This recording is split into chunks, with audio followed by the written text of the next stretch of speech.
Bismillahirrahmanirrahim. Assalamualaikum warahmatullahi wabarakatuh. Yang terhormat Bapak Ibu dosen penguji uji kinerja PPG dalam jabatan batch 3 tahun 2025.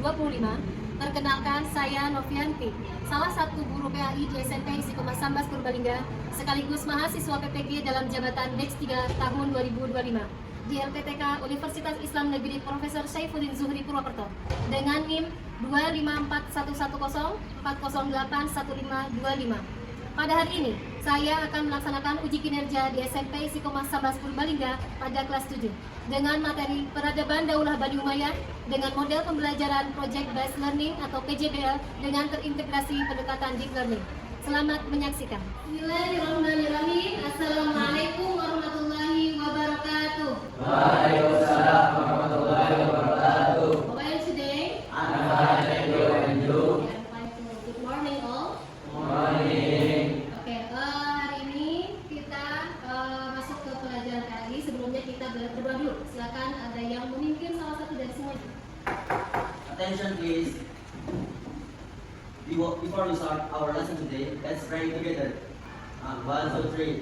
A'udzu billahi minasy syaithanir rajim. Bismillahirrahmanirrahim.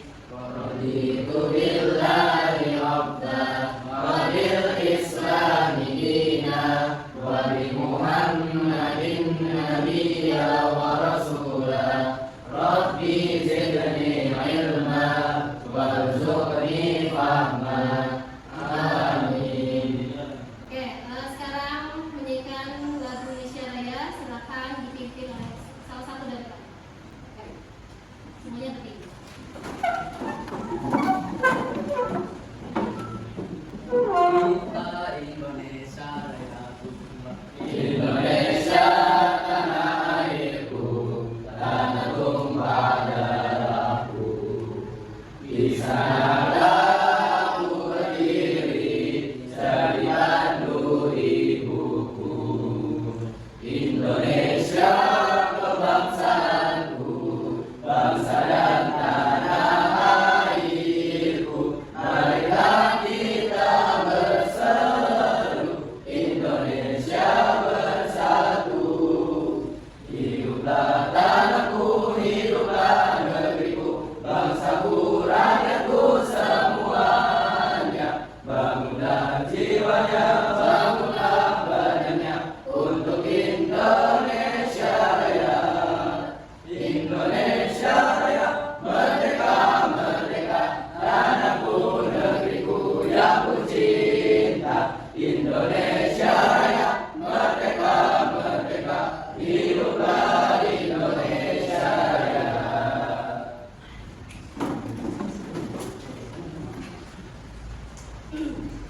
Oke, sebelum pelajaran dimulai, siapa yang udah hadir tadi? Nama Pandu. Oke, saya Kak. Oke, kita doakan. Ada lagi teman-teman yang belum masuk? Oke.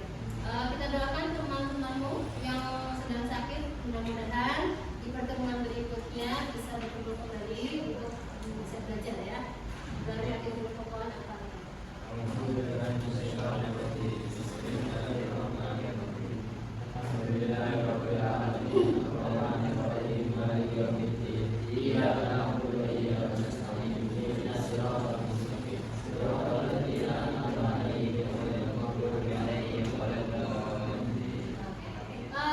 Hari ini kita akan belajar di pertemuan ketiga. Berarti kita sebelumnya sudah tahu ya tentang dinasti Umayyah, peradabannya, perjalanannya itu ada di mana? Ada dua ya.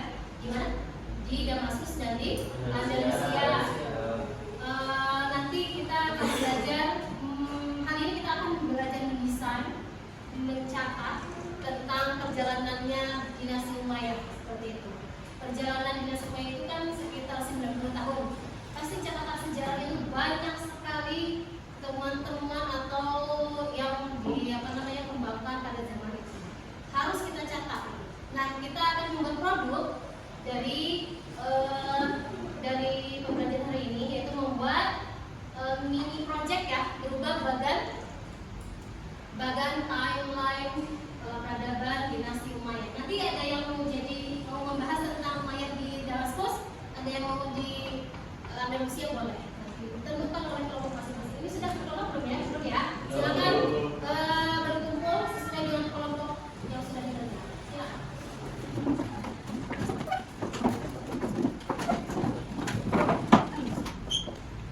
dengan kelompok masing-masing?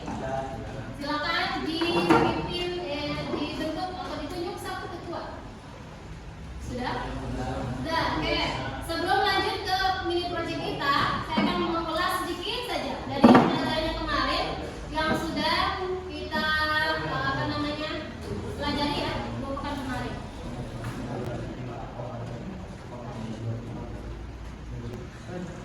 Review sebentar untuk buat ini.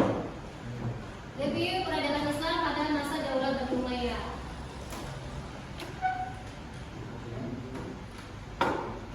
Oke, sejarah berdirinya masih ingat ya. Sejak dinasti Umayyah itu hadir setelah kepemimpinan khalifah itu selesai. Selesai di khalifah yang berapa? Pak, siapa? Ali. Yang terakhir itu Ali. Tahu profilnya Ali seperti apa? Siapanya Nabi Muhammad? Ali, orang yang dekat dengan Nabi Muhammad itu. Pada akhirnya jadi khalifah ya. Nah, setelah selesai, ada yang tahu kematiannya Ali seperti apa? Dibunuh. Nah, di situ banyak perdebatan. Kemudian tidak lama dari itu muncullah khalifah dari dinasti Umayyah. Nah, mulai dari situ muncul apa namanya ini khalifah. Wafatnya Ali itu menandakan berakhirnya dari masa kekhalifahan Nabi. Nah, kemudian disusul atau disambung dengan Umayyah. Sistemnya beda dengan kekhalifahan Nabi yang 4 itu. Beda. Kalau Umayyah itu pakainya sistem apa? Monarki turun temurun. Jadi setelah Umayyah nanti ada anaknya Muawiyah terus seperti itu. Selama berapa tahun tuh? 90 tahun. Lama nggak? Lama. Oke, ini khalifah-khalifah dari Bani Umayyah ada sekitar 14. Oke, coba dilihat di kelompoknya ada siapa itu? Ada Marwan bin Hakam, ada Hakam Al-Muntasir, ada siapa? Yazid. Kira-kira masuk ke mana? Masuk ke sini nggak? Yazid bin ada. Ada nggak itu? Siapa itu? Oke. Nilai Islami dalam sejarah Daulah Bani Umayyah Damaskus. Nah, yang pertama bersemangat dalam belajar, baik mempelajari ilmu agama maupun ilmu pengetahuan umum. Di sini seperti di sekolah kita, kamu belajar umum dan agamanya seimbang nggak? Seimbang. Perlu seimbang nggak belajar seperti itu? Perlu. Kenapa? Bakal ya, kali masa depan. Jadi nggak boleh salah satu turun. Semuanya seimbang. Dan kemudian akhir. Terus yang kedua, menambah rasa keimanan dan ketakwaan kepada Allah, menghindari sikap diskriminasi terhadap siapapun sehingga dapat memberikan persatuan dan rasa kebersamaan. Kemudian menumbuhkan rasa cinta tanah air dan bela negara, bertanggung jawab dalam melakukan segala kewajiban yang diberikan, menjadikan pemimpin yang adil dan bijaksana sebagai teladan, bertekad mengemban kebudayaan yang tidak melenceng dari nilai Islam. Oke, itu ya, dan itu Daulah Umayyah di Damaskus. Sekarang yang di Andalusia, awal-awalnya pindah ke Andalusia sih gimana itu? Nah, ada yang berhasil kabur, bukan kabur ya. Ketika Abbasiyah itu dari kan dinasti Umayyah ada di Damaskus, datang tuh dari Bani Abbasiyah mengumpul dinasti Umayyah. Tapi dari penjahat itu ada satu yang bisa kabur menyelamatkan diri. Pindahnya kemana? Ke Andalusia. Dan ternyata di Andalusia itu punya pengikut setia. Nah, di situ awal mulanya. Di sana didirikanlah Daulah Umayyah, tapi versi di Andalusia. Nah, di sana menyebarkan menguasai seluruh wilayah di Andalusia, kemudian menjadi bagian dari kekuasaan Islam. Ini yang tadi ya. Oke. Nah, yang membentuk Daulah Umayyah di Andalusia itu siapa? Abdurrahman bin Muawiyah, cucunya Khalifah Hisham, Khalifah ke-10. Kalau yang di Andalusia itu khalifahnya itu ada sekitar ada 16. Ya, nanti bisa dicek dulu. Oke. Sekarang faktor-faktor kemajuan Daulah Bani Umayyah di Andalusia apa saja? Ada bidang apa saja? Filsafat, sains, kedokteran, sejarah. Dari bidang yang 8 ini, ada yang tertarik buat kamu? Tertarik ya? Tertarik? Ada yang mau di bidang senang dengan bidang sains? Ada? Oke. Bidang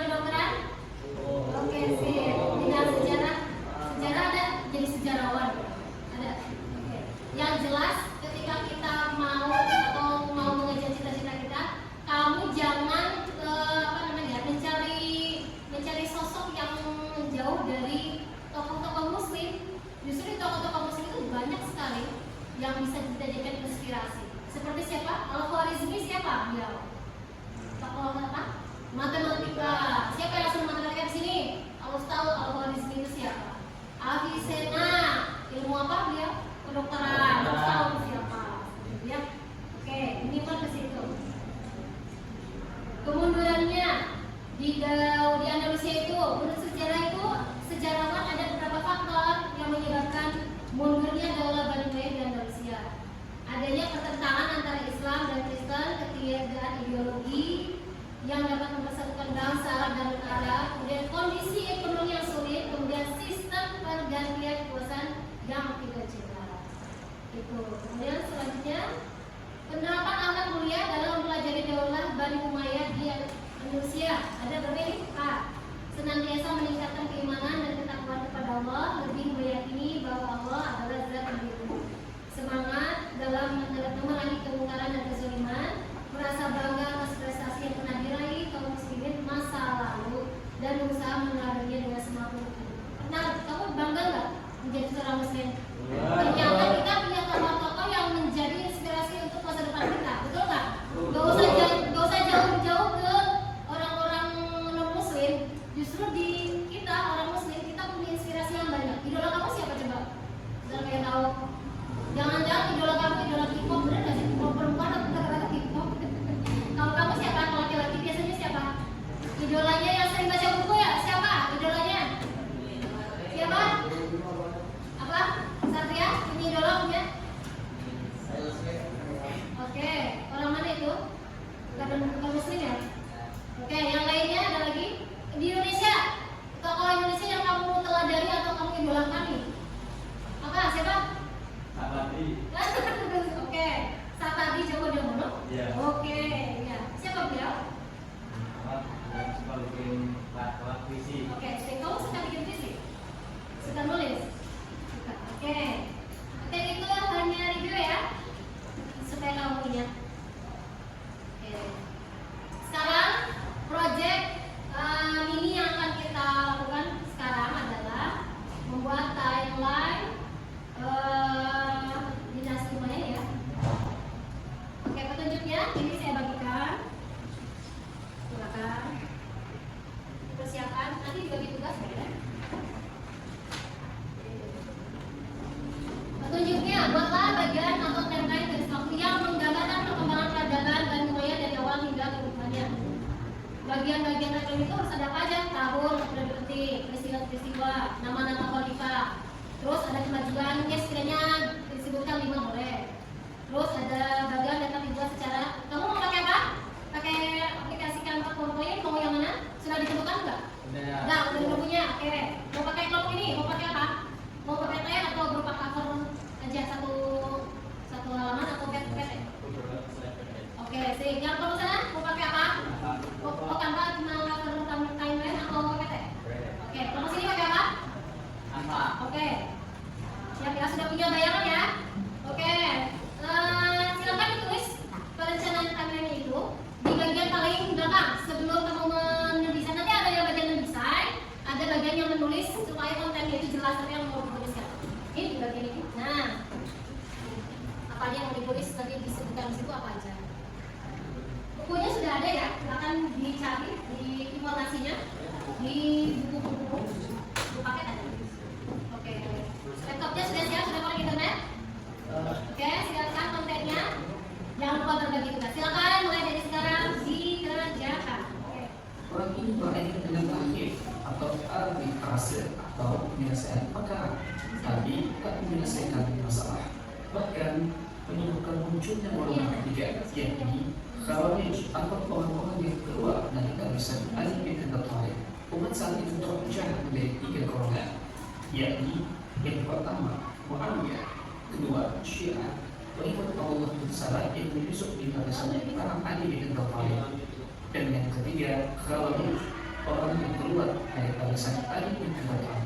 Perpecahan kedua ini menyebabkan tentara Ali bin Abi Thalib hingga pada 20 Ramadan 40 Hijriah atau tepat pada 660 Masehi, Ali bin Abi Thalib dibunuh oleh Abdullah bin Ujal, pria yang merupakan anggota Khawarij.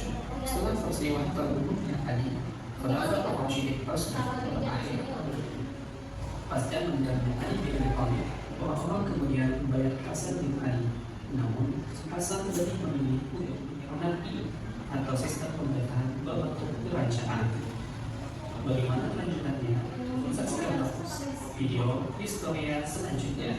semua dapat menambah wawasan Anda mengenai Indonesia.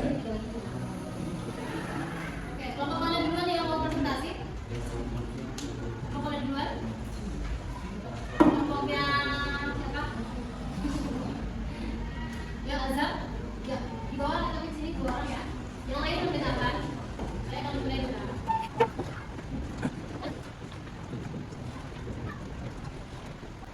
Assalamualaikum warahmatullahi wabarakatuh. Selamat siang, salam sejahtera bagi kita semua. Oke, jadi di sini kelompok kami akan mempresentasikan tugas presentasi PowerPoint yang diberikan tadi oleh Bisa Nabi.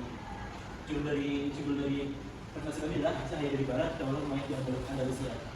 Sebuah presentasi informatif tentang kejayaan Islam di sepanjang Iberia, yaitu Spanyol dan Portugal dari tahun 756 Masehi sampai tahun 1031 Masehi yang dikenal sebagai Al-Andalus.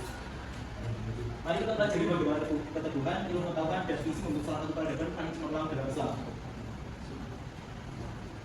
Jejak gambaran umum mengenai jejak Khalifah Umayyad di Baru.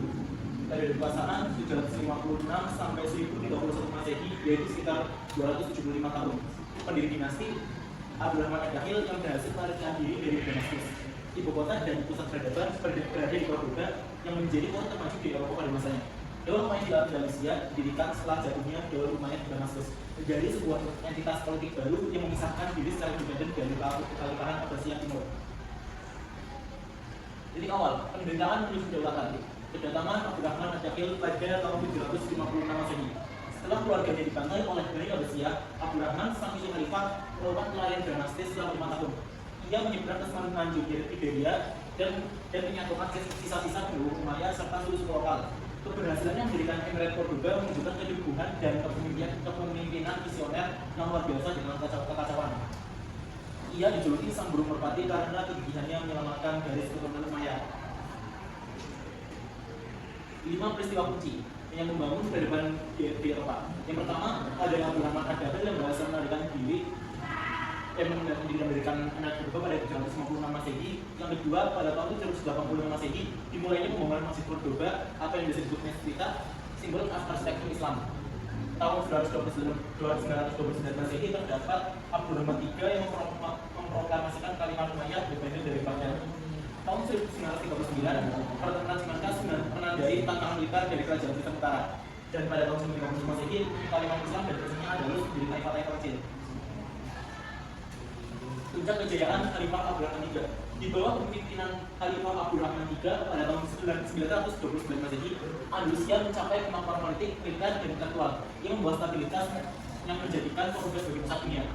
Yang pertama ada proklamasi kekhalifahan yang mengambil gelar khalifah untuk melindungi Abbasiyah di timur dan pastinya di Afrika Utara, menegaskan kedaulatan penuh. Yang kedua terdapat kemampuan ekonomi, sistem irigasi, pertanian dan perdagangan di Timur Pusat. Cordoba menjadi kota dengan populasi terbesar dan tercanggih di Eropa. Dan yang ketiga ilmu pengetahuan, mendorong penerjemahan pembangunan luar biasa dan perpustakaan menarik ilmuwan dari seluruh dunia. Tokoh kunci di balik kemenangan, para pemimpin visioner dan cendekiawan. Abdul Rahman III, khalifah terhebat yang memproklamasikan kekhalifahan dan membawa stabilitas politik serta kemakmuran ekonomi. Al-Hakam II sebagai pencipta ilmu pengetahuan, membangun perpustakaan besar di Cordoba dengan ratusan ribu manuskrip. Yang berikutnya ada Al-Mansur Ibnu Abi Amir, Perdana Menteri dan pemimpin militer umum yang memperkuat militer Umayyad dan memperluas wilayah melalui ekspansi agresif. Al-Andalus, jembatan ilmu ke Eropa. Daulah Umayyad berfungsi sebagai mercusuar pengetahuan di tahun ke-8 abad pertengahan Eropa, menunjukkan kembali rasa klasik dan kemajuannya. Yaitu tentu saja yang pertama ada pengembangan farmasi, operasi, dan rumah sakit. Ibnu Zuhair adalah tokoh penting. Matematika, penyebaran konsep aljabar dan geometri serta angka nol di Eropa. Filsafat dan sastra, penerjemahan karya Aristoteles dan Plato. Ibnu Rushd adalah filosof paling berpengaruh. Berikutnya ada arsitektur dan seni, penciptaan gaya mengejar perpaduan antara Islam dan Kristen menciptakan terlihat pada Masjid Cordoba dan Alhambra. Astronomi,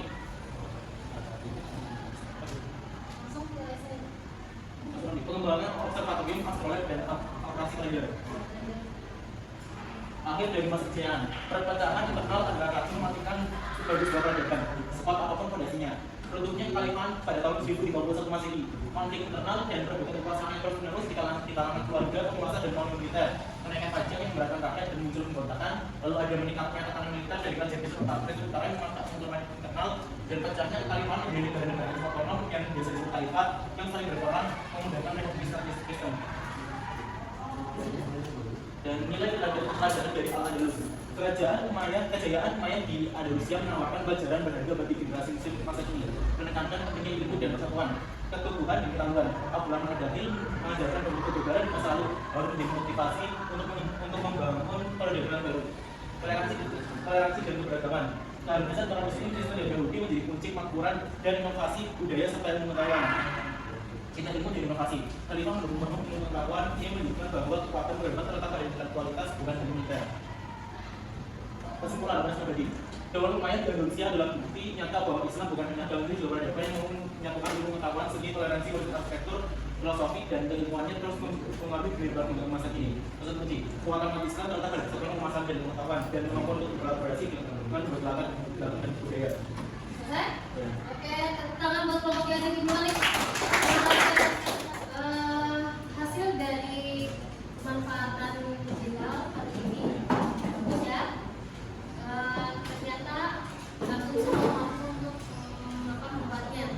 Sekarang coba dari yang tadi kita pelajari dan yang tadi kamu lakukan untuk membuat robot, apa kira-kira tantangannya membuat tadi produk apa? PPT ya? Ada tantangannya nggak sih? Ada kesulitan, ada. Coba dimulai dari mana ya? Dari kelompok sana dulu. Silakan. Apa tantangannya hari ini? Waktunya. Oke. Oke, terus. Oke, ada lagi? Oke, terima kasih. Oke, kelompok sana. Apa kira-kira tantangannya hari ini? Oke. Harusnya yang gimana? Kurang ya? Kemudian kita kasih ada gambar-gambar yang lain bisa lewat. Oh iya, kurang lama. Oke, oke, selesai. Ada lagi? Kira-kira yang bisa mana kamu sana tantangan hari ini? Oke, saya karena perjalanannya 90 tahun harus kita ringkas menjadi 8 menit. Menjadi satu pencarian. Tapi insya Allah setelah kali ini sudah dapat produk yang bagus sekali.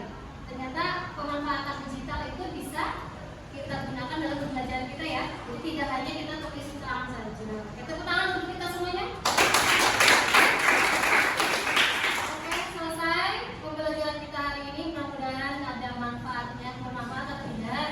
Oke, minggu depan kita sudah selain materi lagi, kita akan membicarakan tentang materi fikih, yaitu tentang macam-macam sujud. Oke, boleh nanti cari-cari dulu referensi untuk membaca materi tersebut.